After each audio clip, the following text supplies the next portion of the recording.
The only people who don't want to disclose the truth are people with something to hide.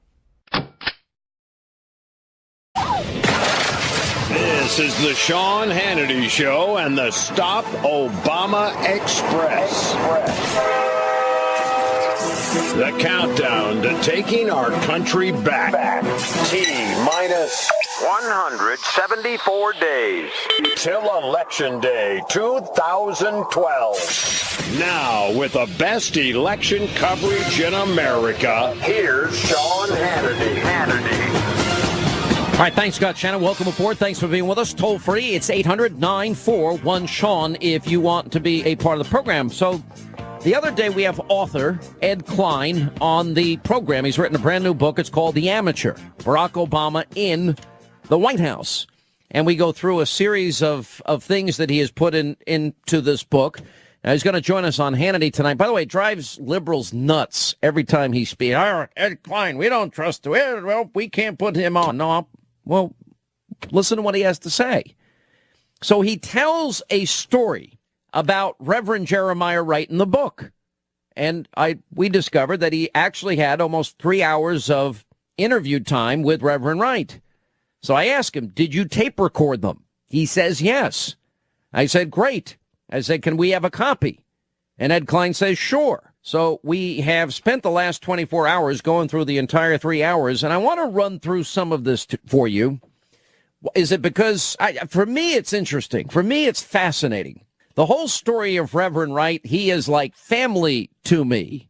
I can no longer disown him than I can the black community.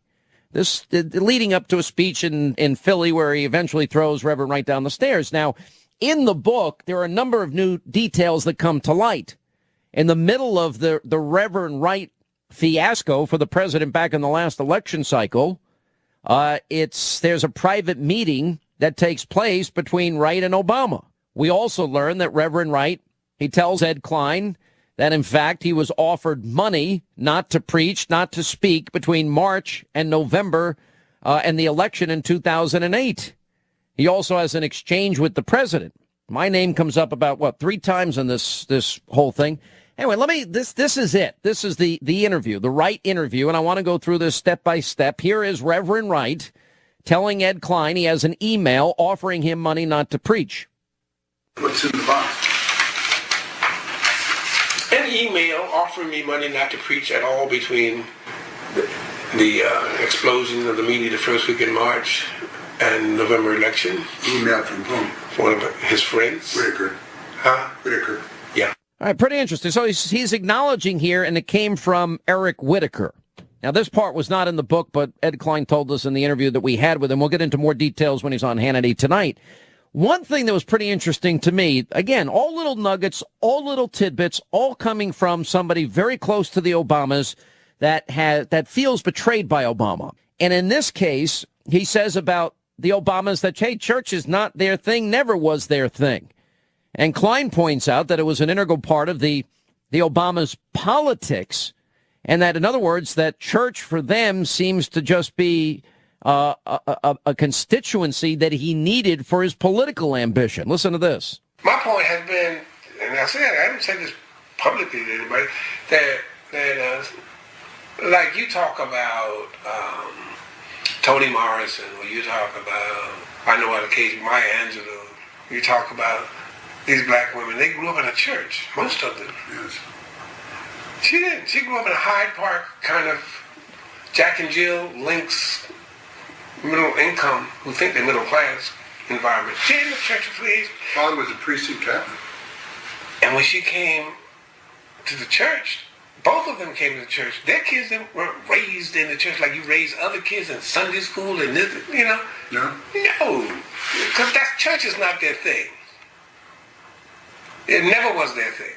We know it wasn't his, but she was not the kind of black woman whose mama made her go to church, made her go to Sunday school, made her go to BYPU if they're Baptist, or Richard Allen if they're Methodist. She wasn't raised in that kind of environment, so the church was not an integral part of their lives before they got married, after they got married. But the church was an integral part of his politics. Yeah. Yeah. Because he needed that base. Mm-hmm. Correct. All right, so that is them, but he needed it for the base, in other words, for his political ambition. And Wright says, correct. Now I'm going to skip one here. Obama was in the Senate. I'm going to move on to the next one here. He talks about the GD America sermon, which we have talked about at length. And here is his explanation of this. That was 2001 sermon, but they picked that one little chicken coming home to roost. Right. 2005, I was talking about confusing God and government. That was when Bush was telling us, go out and shop. God bless America. God bless America. Right? And I was talking about how you confuse God and government. Many of us have confused our government, made government God. But governments change. The Hebrew scriptures say, I am the Lord, I change not. God doesn't change. Governments lie. God says, I am not a man that I should lie. God doesn't lie. All right? And I think the last one was changed. Three things about government. But instead of God bless America, that's what you want to say. No, look what America has done. Not God bless America. In the spirit of Amos, Isaiah, where God condemns the nations for what you do, God damn America. Right? They took that one little clip from a 5-year-old sermon. I wouldn't take it back. I was telling the truth. God does not bless everything we do as human beings. And when we oppress the widows, the Hebrew scriptures say, not Christians, when you oppress the widows and orphans, you have no compassion for the poor, God condemns that. Why you want me to take it back? I wish I'd said more. I wish I'd have more not to take back. No, I wouldn't change it because I didn't know it was going to be misused, taken out of context, and used, as you said, like a bludgeon. And I said, I've caricatured myself by saying, they used me as the weapon of mass destruction. They wanted me to destroy the masses' confidence in the president or the one who was running for president. All right, so he won't take back GD America, and that's his explanation. Take it for what it is worth. And, the question is this the person that Obama knew all these years, in my mind?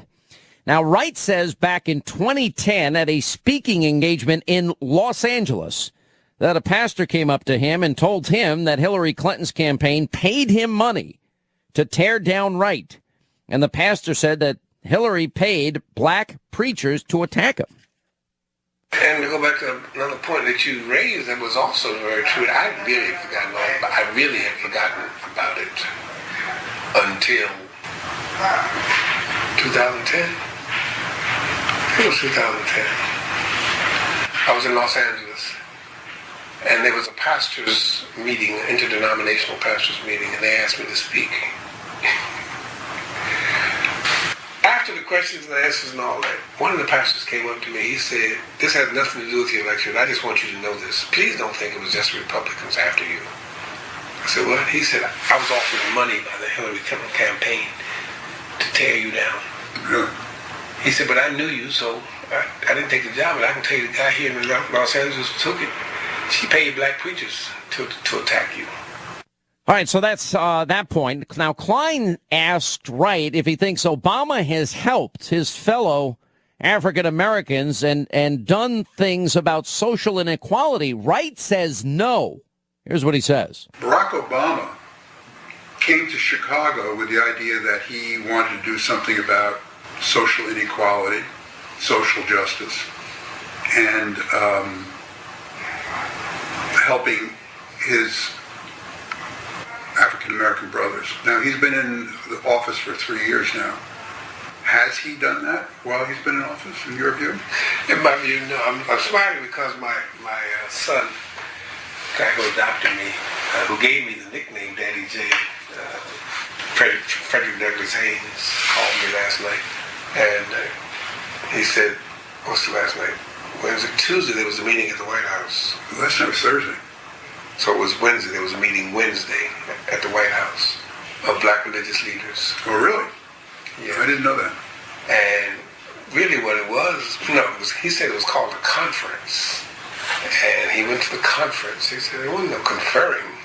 They told us, here are all the wonderful things Barack has done for the black community. We need you now to get out there, mobilize your troops, and get them reelected. Right. So whatever it is that a new campaign is saying that he has done for the black community is on that agenda that was handed to them Wednesday at the White House. That's pretty damning. You know, and as the issue has now come into the fore in terms of many black ministers are saying, hey, we don't agree with the president's position on gay marriage. Now, Wright brings up another story about a symposium that took place on Obama and the black agenda. He references some comments that Louis Farrakhan made, and we keep forgetting Barack Obama was selected before he was elected. I don't know what to make of this, but listen to this. Earlier this year, there was an all-day symposium on Barack Obama and the black agenda. And you can YouTube, Google that, get it off YouTube. Minister Farrakhan was, from what I watched on YouTube, sat there not saying anything. And so the moderator said to him, Minister Farrakhan, don't you have anything to say? He said, yeah, I have a lot to say, but I'm listening, I'm learning. Mm-hmm. They said, no, I mean, what's your perspective? He said, I think our brother needs a lot of help. I think he thought he could make these changes, the change he hoped for, the change we hoped for could come about with his being elected. I think he can't do that by himself. He needs a lot of help. But what I'm most amazed about is that as I listen to the conversation today, nobody has mentioned this. We keep forgetting that Barack Obama was selected before he was elected. You didn't select him. He's accountable to the ones who selected him and who paid for him to be the president. And I said, why do you think Wall Street got a break? They selected him. Why do you think the big three got a buyout? General Motors, Ford, president. They selected him. Why do you think he stands up and says, I am AIPAC. I am a Zionist. You have the money to select him. Pretty damning words. You got to wonder. I mean, this is a very, very angry Jeremiah Wright here. Very angry. He says he tried to warn Obama about Rambo Deadfish and Axelrod not allowing Obama to listen to anything that's not on the party line. And I was trying to talk to Barack about it. He didn't want to. I said, you know, Rahm Emanuel, you talking about the Seraphim. You got Rahm Emanuel on one side and David Axelrod on the other. They're not going to let you listen to anything that's an alternative to the party line, man. The J Street lobby, the K Street lobby, come on. We're reading different things. He said, well, send it to me after I'm elected. All right, so that was what he said there. They're not going to let you do anything besides the party line. My name did come up about 3 times. We're only going to do some of this today, and then we'll do more tomorrow. And there's a lot to get to. I mean, a very extensive 3 hours worth of tapes here, but here's more. The black clergy got scared because of O'Reilly and Hannity and canceled their meeting with me. So I spent the day with Paul in his office. Paul Sorrentino, the chaplain at Amherst College. And while we were there, Barack called. This is when? This is the day before the announcement. Before which announcement? In Springfield, that he was running for the presidency. And he called to warn me that, I mean, not a negative warning the first time. The first call was not negative. He said, Axelrod is going to call you because we go to Iowa tomorrow, and in your invocation, I was on the program to do the invocation the next morning. Don't say anything that would upset Iowa farmers, and if anything, talk about my abilities as a community organizer to reach all kinds of people. I said, I got it. He said, now, you know David Axelrod is a mother hen. He's going to repeat the same thing to you, but I'm just letting you know what he's calling you about. I said, okay. And I told Paul Sorrentino what the call was about. And about an hour later, David called me and said the same thing. He said, now, Pastor Wright, we're going to Iowa right after the announcement, and we don't want to upset the Iowa folk. And if in any way you can work into your prayer something about how egalitarian he is and how he reaches out to people of all ethnic groups. And I said, I got it, Dave. Got it. I got it. I got it. Now, think about that was the first time Obama threw right under the stairs because he was scheduled the day he was going to announce he was running for president in Springfield. Jeremiah Wright was supposed to give the invocation. We don't think so. You know, and it's funny thinking back historically here how angry the media was at me for daring to bring all this stuff up, and Barack Obama was scared to death about his friend, Jeremiah Wright. Now, I think this is one of the most damning things, if not the most damning thing in this interview. This is where Klein asks Wright if Obama was confident about being elected. This was in their private meeting that nobody knew about when Obama is begging him, please don't speak anymore. And here's what happened. Was he confident about being elected? At that point, yes, and he saw me as yes. He was confident, he was very hopeful, but he saw me as a deterrent, which is why he didn't want me to say anything. How did you two leave each other that day in your living room? He said, I'm sorry you don't see it that way. I said, oh, the most profound thing he said to me that day, he said, you know what your problem is? I said, what's my problem? You have to tell the truth. I said, that's a good problem to have. Which is my point again. Politicians don't have to tell the truth. The truth is what we say it is. Well, I can't live with that. That's why I can never be a politician. But I think that the transformed Barack has become a politician. And when do you think that happened? Once he got in office. Presidency or Senate? Presidency. Presidency. Think about what Wright's saying here to him. I mean, so in a secret meeting they have, Wright is describing that Obama's saying, please get out of the way. You're a deterrent to my ambition here. And he saw me as a deterrent.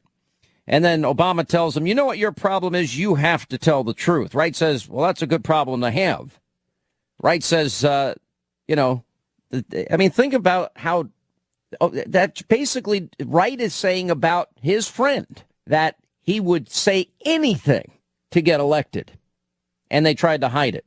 All right, 800-941-SEAN is our number. We'll continue. Doing the mainstream media's job. Election 2012. The year we vet President Obama. Now, back to the Sean Hannity Show. All right, we're doing the job mainstream media won't do. The only people who don't want to disclose the truth are people with something to hide.